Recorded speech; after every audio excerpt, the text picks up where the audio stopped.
Tu montes dans un avion, on te montre où est le gilet de sauvetage, comment mettre ton masque à oxygène, où sont les sorties de secours, et absolument personne ne te donne un parachute. Ce qui est quand même assez étrange, parce que si le bateau coule, on te donne un gilet. Si un bâtiment brûle, il y a des escaliers de secours. Mais si ton tube métallique de plusieurs dizaines de tonnes décide soudainement qu'il ne veut plus voler, apparemment, le plan officiel, c'est de rester assis avec ta ceinture attachée. Alors pourquoi les avions de ligne n'ont-ils pas simplement un parachute pour chaque passager ? Ça semble évident. Un problème dans l'avion, tout le monde saute. Fin du problème. Sauf que ce magnifique plan possède un léger défaut. À peu près tout. Déjà, utiliser un parachute n'est pas aussi simple que dans les films. On ne met pas un sac sur son dos, on saute par une porte et 3 secondes plus tard, on flotte tranquillement dans le ciel en admirant le paysage. Un parachutiste doit savoir comment sortir correctement, stabiliser son corps, ouvrir son parachute au bon moment, vérifier qu'il s'est correctement déployé, réagir s'il y a un problème, puis réussir son atterrissage. Et là, on parle de quelqu'un qui a choisi de faire du parachutisme. Maintenant, remplace-le par 250 passagers qui viennent juste de découvrir qu'ils vont devoir quitter l'avion en plein vol. Il y a une mamie de 82 ans.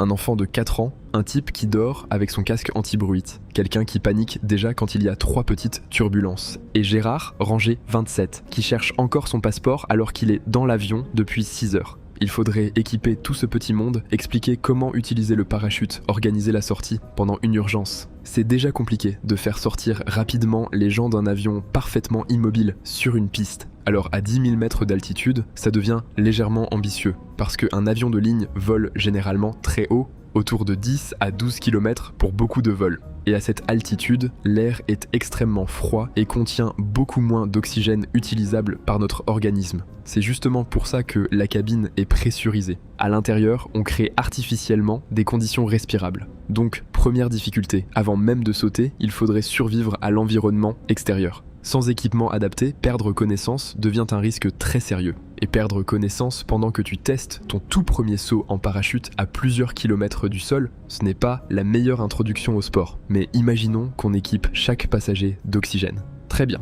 Il reste un autre petit détail, la vitesse. Un avion de ligne en croisière peut voler autour de 800 ou 900 km/h. Essayer de sortir à cette vitesse, ce n'est pas exactement comme ouvrir la porte de ta voiture sur un parking. L'air qui s'écoule autour du fuselage exerce des forces énormes. Tu risques de heurter l'avion, une partie de la structure, ou simplement d'être projeté de manière totalement incontrôlable. Les parachutistes sautent depuis des avions adaptés à des vitesses et dans des conditions prévues pour ça. Un Airbus rempli de touristes qui vont à Majorque n'a pas été conçu comme un énorme distributeur automatique de parachutistes. Et il y a encore mieux. En croisière, tu ne peux généralement même pas ouvrir tranquillement une porte comme dans un film d'action. La pression à l'intérieur de la cabine est supérieure à celle de l'extérieur. Sur beaucoup de portes d'avions de ligne, cette différence de pression contribue justement à les maintenir fermés. Donc non, un passager un peu motivé ne peut pas simplement tirer sur la poignée et annoncer « Bon les gars, je descends ici ».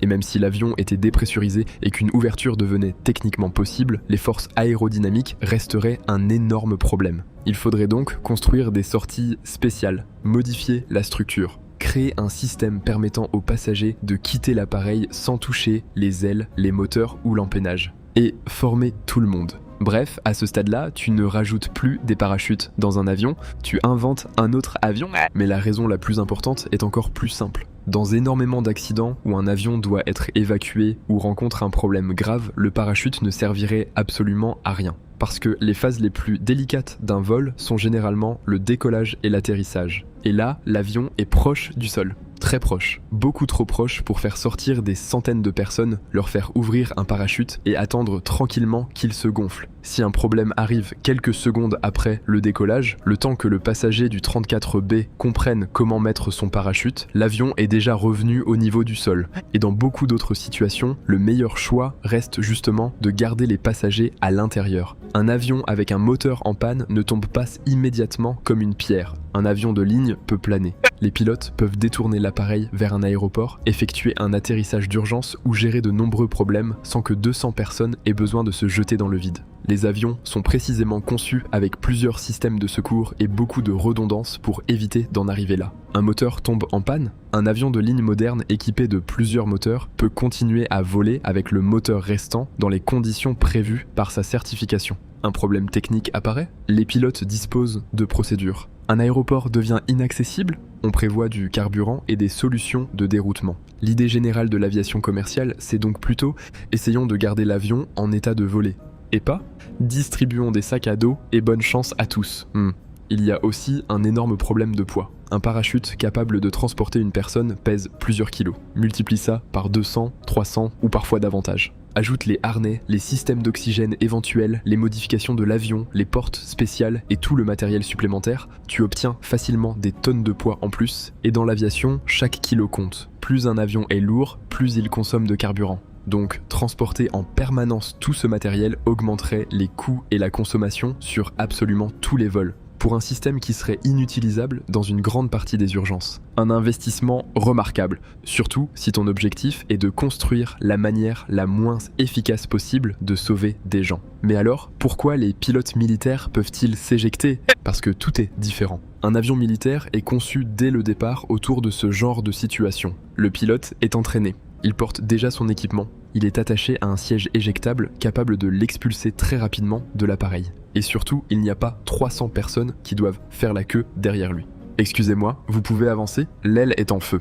Certains petits avions civils possèdent même une solution encore plus spectaculaire, un parachute pour l'avion entier. Des constructeurs comme Cirrus utilisent un système capable de déployer un immense parachute fixé à l'appareil lorsque certaines situations deviennent incontrôlables. Et ça a réellement sauvé des vies. Donc forcément, une question arrive. Pourquoi ne pas mettre un parachute géant sur un Boeing ? Parce que entre ralentir un petit avion léger et retenir un avion de ligne qui peut peser des dizaines, voire des centaines de tonnes, il y a une petite différence physique. Il faudrait un système gigantesque, extrêmement lourd, capable de supporter des forces colossales. Il faudrait également renforcer la structure de l'avion pour encaisser le choc provoqué par l'ouverture. Et même avec tout ça, contrôler la descente et garantir un atterrissage sûr avec un appareil aussi massif serait extrêmement compliqué. Pour les petits avions, le concept peut avoir du sens. Pour un avion de ligne, on commence à demander beaucoup à un morceau de tissu. Finalement, l'absence de parachute dans les avions n'est donc pas un oubli. Personne n'a construit le premier avion de ligne avant de réaliser soudainement « Ah mince, les parachutes !» Ils ne sont simplement pas une bonne solution pour la majorité des accidents auxquels un avion commercial peut être confronté. Trop difficile à utiliser, trop lourd, souvent inutile à basse altitude, très compliqué à utiliser à haute altitude, et potentiellement plus dangereux qu'une évacuation ou qu'un atterrissage d'urgence bien géré. C'est assez contre-intuitif, mais dans un avion en difficulté, l'endroit le plus sûr est généralement encore l'avion. Donc la prochaine fois que tu regarderas la démonstration de sécurité en te demandant pourquoi on te donne un gilet de sauvetage mais aucun parachute, tu connaîtras la réponse. Ce n'est pas parce que la compagnie aérienne veut économiser sur les sacs. C'est juste que transformer 300 passagers paniqués en parachutistes débutants à 10 000 mètres d'altitude est étonnamment une idée encore pire que de rester assis.